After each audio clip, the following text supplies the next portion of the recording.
So I thought it was important we include the words of Martin Luther King today. And he would have been 95 on the 15th of this month, if he were still with us. And his words, I think many of you were thinking the same thing I was. Oh my gosh, did he write this yesterday? Sounds like we still need his ideas and inspiration. So it's right that we have a national holiday honoring his name and his leadership. But as we know, he did not do it by himself. There are many others, some famous, and many foot soldiers who helped the civil rights revolution in our country. Many of them were women, mostly black, but also many white women as well. With the exception of a few women, such as Rosa Parks, Fannie Lou Hamer, Coretta Scott King, many of these women are not well known. Today I will give you a snapshot of some of the other women who were essential figures in the movement. My words today come from research I did for my dissertation, and by the way, I will not be reading my dissertation in case anybody was worried. And it's my dissertation was based on the work of Highlander Folk School, which at the time was which is now located just outside of Knoxville, Tennessee. I attended the 50th anniversary of Highlander in 1982 and heard Pete Seeger, Sweet Honey in the Rock, and I got to meet Rosa Parks. I was able to interview women that day and then later as part of my research, some of the women I'm going to be talking about today. Later in 1987, I was able to attend the Women in the Civil Rights Conference held in Atlanta, and that's where the title of today's service comes from, Women in the Civil Rights Movement, Trailblazers and Torchbearers. It's interesting, when the conference was originally conceived, it was Black women in history and the contributions of Black women, but the committee, which was mostly Black women, realized there were some white women who should be included in the story as well, and I think you'll see why as we talk today. I believe the women I talk about today were as important as the men who were the public figures and leaders. And no surprise, many of these women were teachers, and I'm a teacher, so I was particularly drawn to them. They are Septima Clark, an African-American teacher, Bernice Robinson, another African-American teacher whose actual profession was hairstylist, and other teachers from the citizenship schools on the Sea Islands of South Carolina. Another person I will be talking about is Zilphia Horton, who was the director of music at Highlander and was instrumental in the evolution of the song We Shall Overcome, which we will sing later. And also Viola Griggs Liuzzo, who was a white protester and Unitarian Universalist. So first of all, I want to read a section from the book I just left right down there in front of me. Thank you so much, Amanda.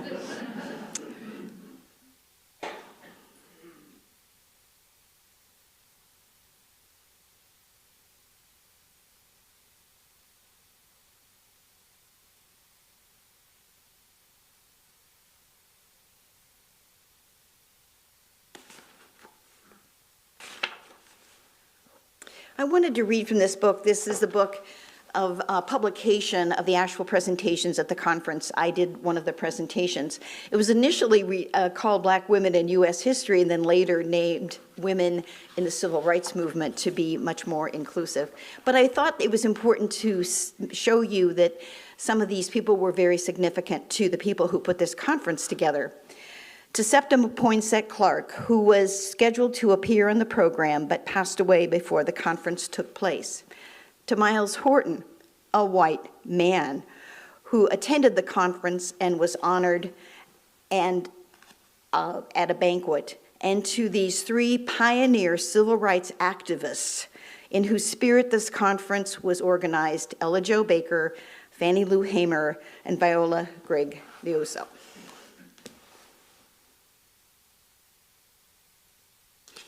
Septima Clark was a well-educated black school teacher and local civil rights leader from Charleston. She became Highlander's Director of Education in 1956.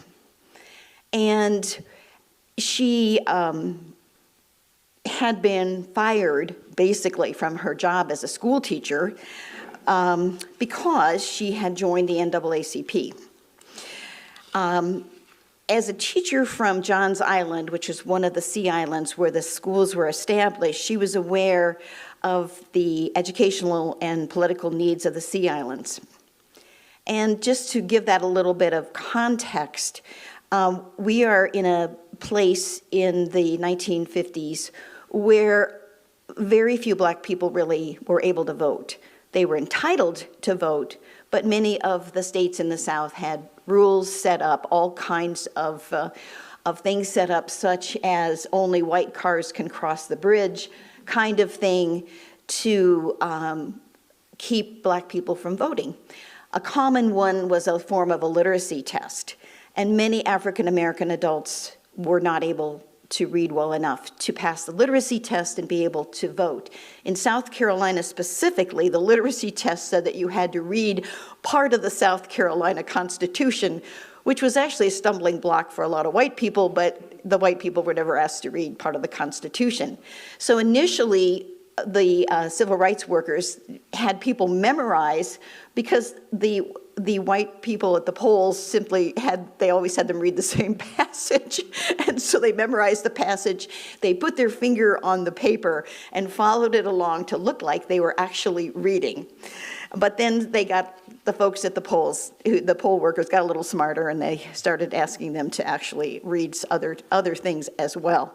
So the idea of these citizenship schools and these teachers that I'm going to talk about is that they wanted to teach black adults to read and write well enough to register to vote. Clark, however, Septima Clark, realized that there was more to it than just reading, because she knew the people that she was working with. And her father was a former slave. And she knew that they would want more than just to be able to read in order to register to vote. She knew they wanted to feel more empowered, to be more independent in their own lives and make contributions with their families and their communities.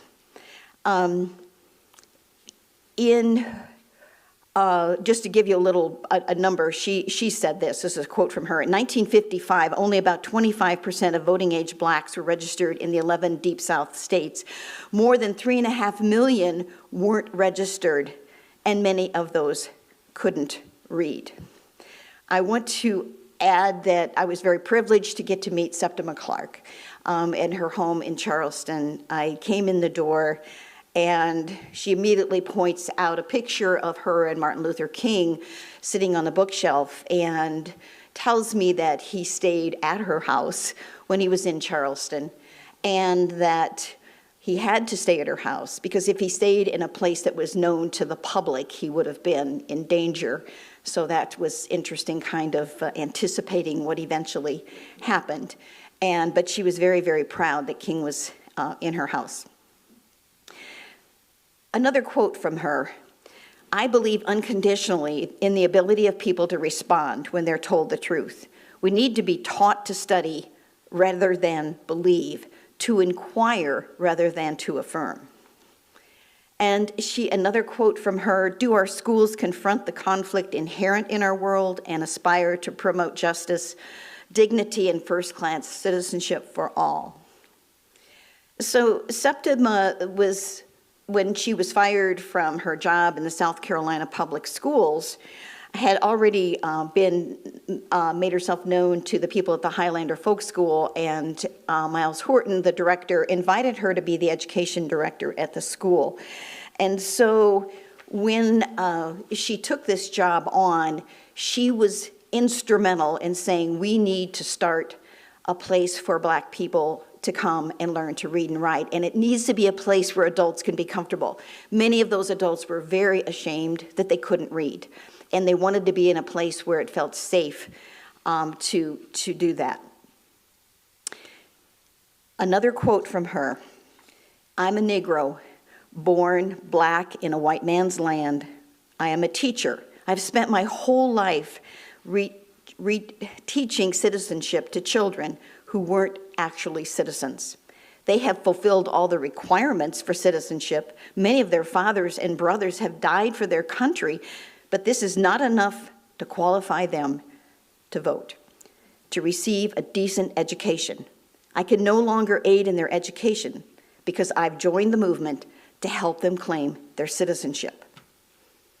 So as part of that adventure, they needed to reach out and try to find people who are going to actually teach in these schools. So she could teach in the schools, that's fine, but they needed other people. They knew they needed black people, and most of these people were women, people that would not be viewed as, I guess, authority figures by the black adults. So one of them was Bernice Robinson. She had been active in civil rights work, but as I said, she was actually trained as a beautician. And she had a really good sense of how to make people feel comfortable. And one of the things that she did, and I was privileged to interview her as well, was to say to these adults, I'm not going to be your teacher.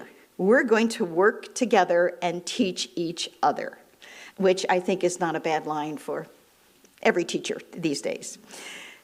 And she realized she needed to ask them what they wanted to learn. So although Highlander was supporting these schools because they wanted to get more registered voters out there, the people wanted to do that, but they had other ideas as well. They wanted to fill out order forms for the Sears Roebuck catalog and be able to order something. They wanted to read letters from their children who had moved north. They wanted to read the newspaper, and they wanted to do simple arithmetic and read the Bible. So she and the other teachers realized if they wanted to be successful, they had to incorporate in the lessons things that people actually wanted to learn, not just reading the South Carolina Constitution. One of the things that's important is, which happens I think too much today too, is the assumption that as teachers we know what's best. We'll tell students what we think they need to know instead of including them in the conversation. Bernice was handed teaching materials that included Dick and Jane. And she realized right away that See Spot Run wasn't going to fit the bill in terms of what these adult students wanted to learn. One of the other things she did, which was in a way ahead of her time and very much used today in literacy classes, she asked them to tell their stories about their families and about their work.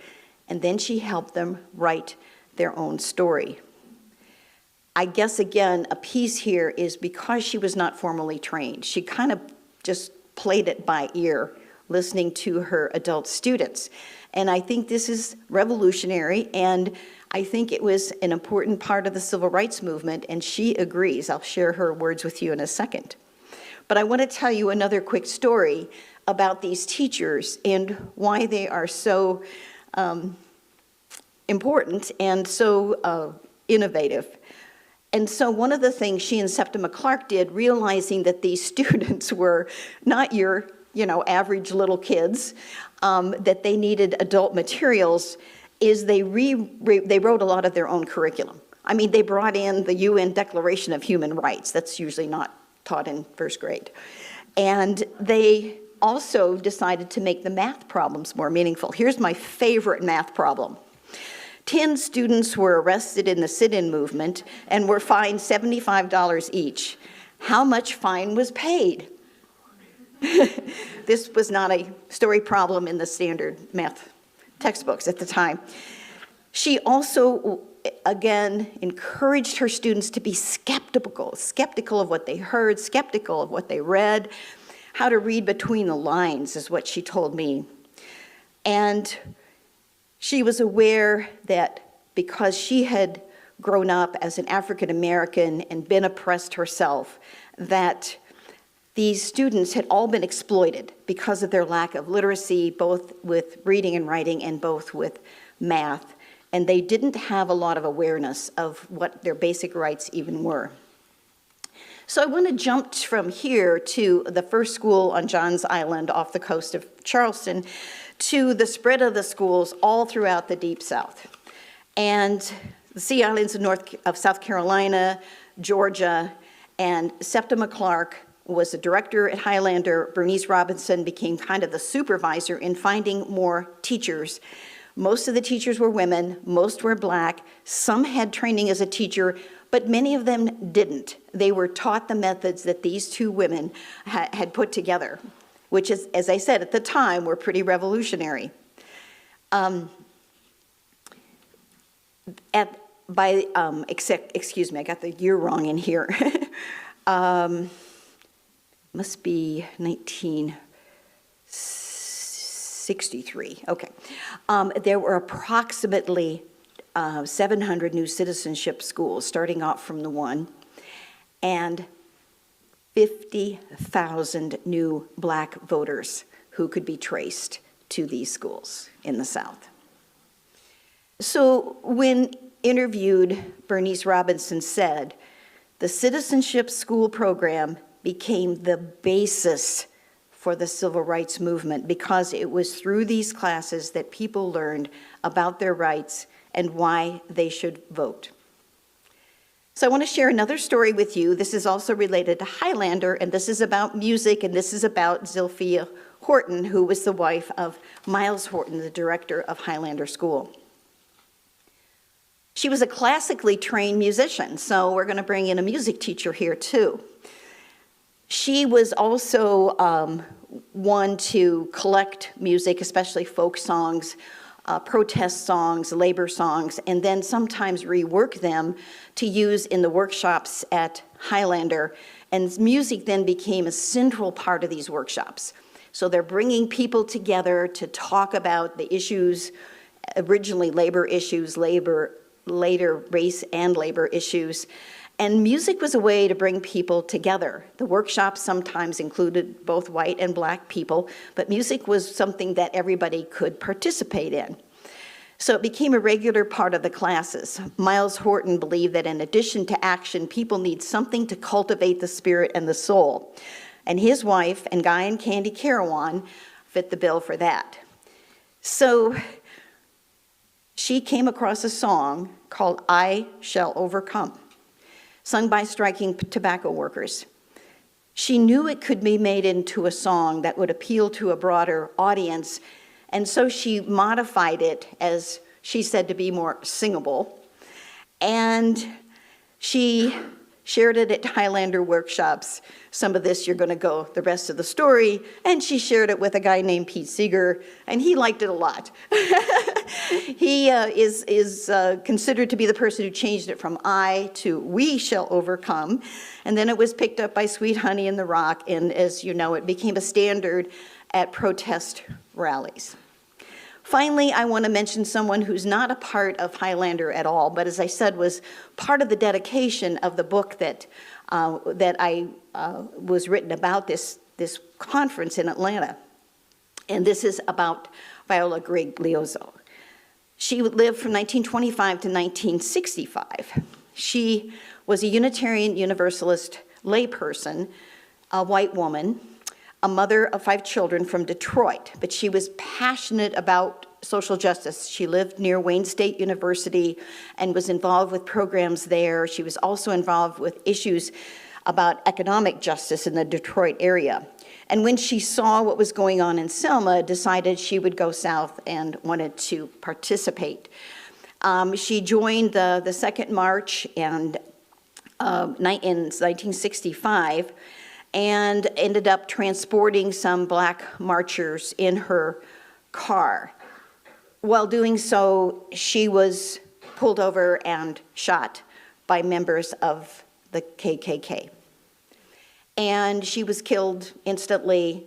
Her Black passenger at the time escaped, and so was able to tell the story of what happened. Today, she's remembered as a martyr of the civil rights movement and is honored with others, including Jimmy Lee Jackson and Reverend James Reeb, a Unitarian minister who also lost his life. And they have a special plaque at UUA headquarters. A friend of hers attested that she lived a life that combined the care of her family and her home with a concern for the world around her. This involvement with her times was not always understood by her friends, nor was it always appreciated by those around her.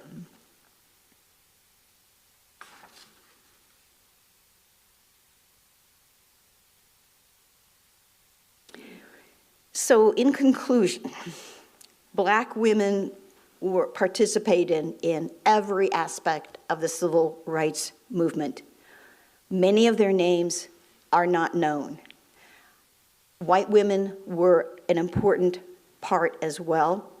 And the bottom line is, I wanted to share with you that we need to, any time in history, we need to look at who else is involved in what's going on to tell a more complete story.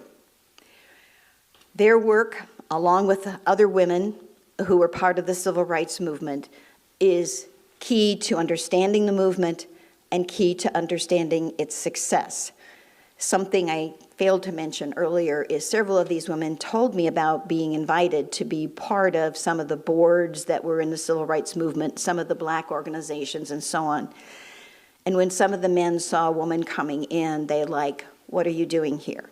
I won't mention their names, but some of them are some of the most famous Black men who were part of the movement. This is not to put them down. They were living at a time when that would have been a common way to respond, but that's one of the reasons we don't get to know these stories. So I hope today you're inspired by the stories of some of these women.